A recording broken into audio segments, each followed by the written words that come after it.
What's going on, everybody? We are back. Welcome to the Men of Order Sports channel. If it's your first time here, please hit subscribe. If you've been back before, but you didn't hit subscribe then, hit subscribe now for us. I got Big Mike Raider in the house. We're going to talk about the Jaguars, plus 5.5 at the Bills, over-under set at 48. You like the Jags here, right, Mike? Let's talk to the people and tell them why. Yeah, I like the Jags. I feel like they're getting the defense is kind of they're finding their stride. The offense seems to be finding their stride too with the Jaguars, starting to figure things out. They've been kind of, I wouldn't say a disappointment, but they had a disappointment of a game a couple of weeks ago where you thought it was pretty much a lock. Correct me if I'm wrong. They played the Texans, right? It was the Texans. Yeah. And the thing is, like the Texans, we're going to talk about them actually a little bit later. So make sure you guys tune into that video as well. We're going to talk about the Texans-Falcons game. But the Texans always play the Jags pretty well. They got their number in a way. At least one of the two games every year, they're either in the game or outright win it. So I wasn't actually too surprised by that. I was mostly only surprised by how the Jaguars just pretty much laid down in that game. Right. But like you said, to your point, they got it back. They got back on track. So yeah, and they seem to be finding their stride. The defense, they played well against the Falcons. Against the Falcons team is kind of sputtering a little bit last week, but they stayed right there in London. They didn't have to move. It's pretty much a home game, even though it's not a home game. They stay right there, get a little bit of the London home cooking and whatnot, and comfortable. Bills had to travel. I do like the Jaguars a plus 5.5 for this game. Over under, I'm not really feeling too strongly either side. I can see it around that 48, hitting around, like pretty much flirting with that. So I'm not really confident either way. Yeah, if I had to pick a side here, I would go Jags plus 5.5 as well. Those factors. I mean, playing in a whole different country is a factor. You know what I mean? I mean, it's even a factor when teams from the East Coast travel to the West Coast or vice versa. So, having to go over there for that when the Jags were actually able to just camp at home base there all week after coming from a win. The fans out there love the Jaguars. That's like basically their hometown now besides Jacksonville. So, there's that factor, obviously. So I think that gives the Jags an even better shot. I think even I think even if it was in Buffalo or in Jacksonville, I would still be giving the Jags a shot here. Yeah. So that just helps the case, Yeah, and if you do believe in that kind of thing, where the home team, you kind of give them a couple of points when they're at home, kind of treat that as this, right? The Bills are listed as the home team, but the Jaguars definitely have the home field advantage and the traveling advantage, being that they were in London last week and they didn't move anywhere. So I like kind of giving them a couple of points and keeping this game close because of that. On top of their offense is kind of figuring out, the defense is starting to find some stride. They scored last week on defense, so this game is going to be close. I do like the Jags to cover that 5.5. Now, look, we always try to cover every realm of possibility, every realm of how this football and NFL betting industry works, right? So the other thing that you're looking at, I mean, the NFL is not going out to play games in London for no reason. They're not just wasting money on renting that stadium out or whatever deal they got going on. They're not doing that for no reason. They want to show some good football games to these teams, and you got two pretty high-powered offenses with a lot of weapons. So they want to give them a good game. I could see a 3-point game here. Jaguars losing by 3 or something like that. Especially after last week was, it wasn't an ugly game. It was 23-7. It was a little bit exciting. There was things going on, but it wasn't going to reel anybody in to become an NFL fan. You know what I mean? These are two teams right here matched up where both offenses can really, really, get the fans involved and have them really, wanting more and whatnot. And that's what the NFL's goal is when they go out for those international games. So I could definitely see that happening. I think the over might be a really good play here. For that reason, I think that they might just, there's certain factors where football is what's being played, right? And then there's also times where the NFL comes in and, makes sure things happen. We kind of saw it with Patty Mahomes throwing up his lollipops to the Jets defense, keeping that game close, things like that. Ratings are important. They're out there for a reason. They're out there trying to show what football is about in these days. And what's football about these days? Passing game, quarterbacks, high firepower offenses and offensive weapons and skill players. So I think that they the NFL would be smart to showcase a lot of that as much as possible is all I'm saying. Yeah, and if you do believe in the NFL, like, doing their best to showcase, offense and things like that, I do the over is where you want to go, and I'm starting to lean that way. You really talk me into it in real time, man. I'm not gonna lie to you. I could see a 31-28 game. I could see something like that, and I can see both offenses lighting it up. I can see Trevor Lawrence having a solid game, especially because that Bills secondary is down. They're depleted, and then on the other side, the Bills offense has been on fire ever since that Jets game. Yeah. When they scored 38 and then another 30 something, and then they scored 48 last week against the Dolphins. Yeah, 38, 37, 48 since the Jets game where they only put up 16. So they're damn near doing this over under on their own the past 3 weeks. And the Jags, they haven't been too shabby either. Well, actually they have. They put up that 31 game in week 1, but other than that, they haven't had anywhere close to a 30. Well, they had 23 last week in London, but I mean, I think they'll be able to do it against this team, or against. I mean, we just saw the Dolphins get slowed down there, so I'm not trying to knock the Bills defense, but they did suffer some injuries as well in that game, so it wasn't all roses in that game for that defense, and I think the Jaguars will be able to pick them apart a little bit through the passing game, even through the air. The Bills are actually last in the league right now in yards per carry allowed, and I think sitting at 30th overall in rushing yards. So Travis Etienne could have a big game, but I could also see them airing it out too. So yeah, me too. I can see these quarterbacks having big games. So we're saying that Trevor Lawrence over 244. I really like that number. I mean, I would lean that almost being towards almost an official, because just the showcasing of the quarterbacks in London. They didn't get the game they wanted last week.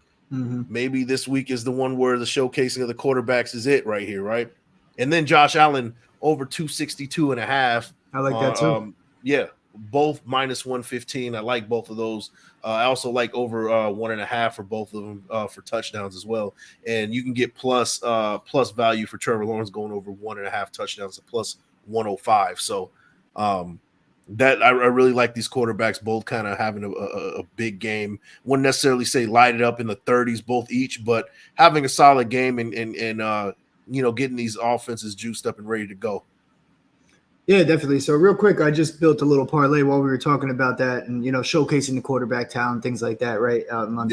Trevor Lawrence, even if you tease it down, I mean, you could take these over-unders and the 2 touchdowns and you're going to get even better odds, but teasing it down just to be a little bit safer. If you're looking at Trevor Lawrence, 225 passing yards, Josh Allen, 225 passing yards, and both of them to throw 2 touchdowns, you're looking at plus 319 already on that. So that's pretty good value. Now, if you take their straight up overs, which I do like as well, I'll show you those numbers too in just 1 second. But overall, I like it. So if you take their regular overs in that parlay with the 2 touchdowns, you're looking at plus 510 now. So not a huge difference. So it might be smarter to just take the easier route, 225, so you don't get hooked on anything. But I think that's definitely a good look. I do want to look at Travis Etienne as well, just because of how the Bills defense, their rush defense, has not been that good this year, which is surprising because I mean they're shutting teams down. They haven't. Well, I guess the Texans is probably where it happened there. It's this. I mean, I'm looking at the fucking Jaguars, not bad. But I mean they haven't been allowing points at all. Josh Jacobs got shut down, and yet somehow their metrics are still some of the worst. I mean, even the Dolphins had a field day. They got blown out by the end of it, but Achane 8 carries for 101 yards and 2 touchdowns. So I could definitely see Travis Etienne popping off for something like that as well. And for that it's over 64.5 minus 115 for yards for Travis Etienne, and then even a touchdown score for Travis Etienne is a plus 130. So those are 2 good ones that I'm looking at as well. That's pretty solid right there, man. Yeah, he's hit that in 2 out of 4 games, his yards number so far this season. The only thing holding me back a little bit on that is he's getting a lot of carries, but he's only averaging 3.8 yards per carry right now. It's not horrible, but even against that Falcons defense, he had 20 carries, only 55 yards. Yeah. But like I said, I mean, this Bills defense, that's a place you can attack them. I'm just not sure if they're going to opt to attack the passing game, being that that secondary is banged up right now. Yeah, that's definitely something to consider and something to be cautious about too. And obviously, their passing game offensively is a little bit better than their run game. You know, they have more weapons in that front. So could go either way on that front. Right. And for me on the Bills side, it's hard to go Stephon Diggs. I mean, because it's over 82.5 his yardage. I mean, he's been on a tear this season, but it's hard for me to kind of bet on that high. But I do like Gabe Davis, 39.5 over. It's a minus 125. He's always good for at least a home run shot every once in a while, or at least get in the end zone. He's kind of that target that people kind of sleep on, and Josh Allen finds him from time to time. When he catches the defense kind of napping a little bit. I can see Gabe Davis kind of getting on the board for that and going over that 39.5 mark for sure. Yeah, he's hit that in 2 out of 4 as well. One other thing I was going to say, his over 1.5 receptions, I was looking at that, but it's super juice. It's over 1.5 for like minus 162. So maybe wait that one out. Maybe you'll get up to over 2.5 and be able to stab that. But there's going to be with the way Stephon Diggs has been playing the last 3 weeks, there's going to be a ton of attention on him for sure. So I like the Gabe Davis play. I like looking at maybe Dalton Kincaid, Dawson Knox, things like that as well. Yeah, as well as James Cook out of the backfield too. They like to use him a little bit too. So yeah, I like those picks as well. Anything else you wanted to talk about in this game? You mentioned Dalton Kincaid. It's over 26.5. His receiving yards is a minus 130. That's pretty good. I mean, it seems like he's kind of taking over that I wouldn't say the number one tight end spot, but he's getting a lot more looks over a Dawson Knox. You could starting to see that they're starting to lean towards the youngster over a Dawson Knox. The more he kind of gets acclimated to the offense. Against the Raiders, he was basically second game of the season. He was plug and play. They were dishing him the ball. So as this season kind of progresses, kind of watch Dalton Kincaid and you'll see his role on this offense kind of grow a little bit more. 26.5 yards. That seems really low to me, to be honest with you. I think he can get in the 40s for this game. I could see it for sure. The other tight end on the other side, I could see that as well out of Evan Ingram. He hasn't really popped off too much so far this season, but I could definitely see it coming and progressing towards that throughout the season, especially as more, you got Christian Kirk, you got Zay Jones over there, you got Calvin Ridley balling out. Well, he balled out week 1. We were looking to see him kind of get back going. We were talking about that too. Did you want to talk about Calvin Ridley at all? I know we were talking about that a little bit backstage. We didn't bring him up yet on the show. That's right. And Calvin Ridley, he had that one good game at the, that one big game week 1, and then he kind of fell off just a little bit. I see a little resurgence from him. I see him kind of a comeback. It's over 55.5 receiving yards for him. It's a minus 115.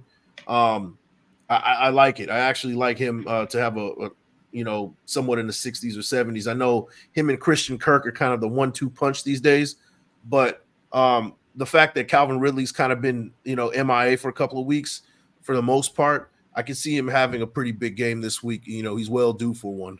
Bounce back day. Yep. Yeah. And it's not like he's been having bad games. They just haven't been – he hasn't erupted again like he did week 1, his first game back. Right. I said this in the last Bills game that we did, Bills-Dolphins last week, and I'm going to say it again today with another great matchup here, offensive firepower. We've talked about a lot of names. We talked about a lot of players so far, a lot of different yards, numbers, things like that in this episode. This is another perfect Bills game to same game parlay and just, attack some of these guys that you think have the best matchups on the board, even tease them down a little bit, make it a little bit easier. Try to just get the right matchups. If you get the right combo of them, you're doing good. So I'll probably most likely definitely put out a same game parlay for this game just because it'll be an exciting one to watch and have some skin in the game on and have fun with it. But overall, I think it's going to be a no bet for me in terms of straights just because I don't know where these teams are going to attack on which one. We talked about all those names and player props, and I could see 4 of those hitting and 4 of those not hitting. You got to pick the right ones at the end of the day, So I think I'm going to tease them down a little bit, do a little same game parlay, have some fun with it. To be honest, it's either Jaguars plus 5.5 or the over 48. Those would be the only 2 things I would look at officially playing as a straight bet in this matchup. Yeah, I agree. And the one thing that if we did have to say that we're confident in, it's that plus 5.5 with the Jaguars for sure. So That's Yeah, and I if we would had say to. I'm pretty confident in the over two, Yeah. myself at least, speaking for me. Yeah, and the over too, because you talk me into it for sure. I do like the over as well. So Yeah, so yeah, those would be our best bets in this game. Nothing official just yet. See what the line moves maybe, or see what we're looking at. I mean, if it can go up a little bit, if people start buying in and we get Jags plus 6.5, I might snipe that for sure. But yeah, we'll see what the market does. Nothing super official yet. This is a tricky game. I feel like a lot of people are going to take the Bills though because of what they did to Miami last week, and I think that's yeah, exactly why the Jags plus 5.5 is a good bet. yep, So we'll think about locking that in before Sunday morning. yep, Early no Sunday doubt. morning. Make sure you guys get up Very early for early. this I one got to get up at if you're like betting 5 it. to Yep. watch that one. Yeah, I mean that's crazy, man. You might as well just catch the replay on Monday, right? Yeah, definitely, Just man. watch the film, man. That's ridiculous. Yeah, it's too early, man. Too West Coast early. time is better for sports. Usually, always. This is one case where that's just tragic. Exactly. I mean, it even sucks for us. We gotta get up so early for us. I mean, we're Yeah, not that's used to it true. on the East Coast. You know what I mean? So you Right. guys are used to getting up around the time I gotta get up to watch this game, That's right. to watch Yep. any game. That's true. So now we got to get used to it too over here. So we're struggling also. We're right with you, Big Mike. Don't worry. Man. Yeah. All right, guys, hit that subscribe button. We're gonna be back talking about some more games. We got the Falcons and the Texans. We've got the Eagles and the Rams, Chiefs and Vikings. We're gonna do the Raiders Monday Night Football game as well. Make sure you guys hit subscribe. We got plenty more content coming through all season long, and let's win some bets together, baby. Best of luck betting. Peace.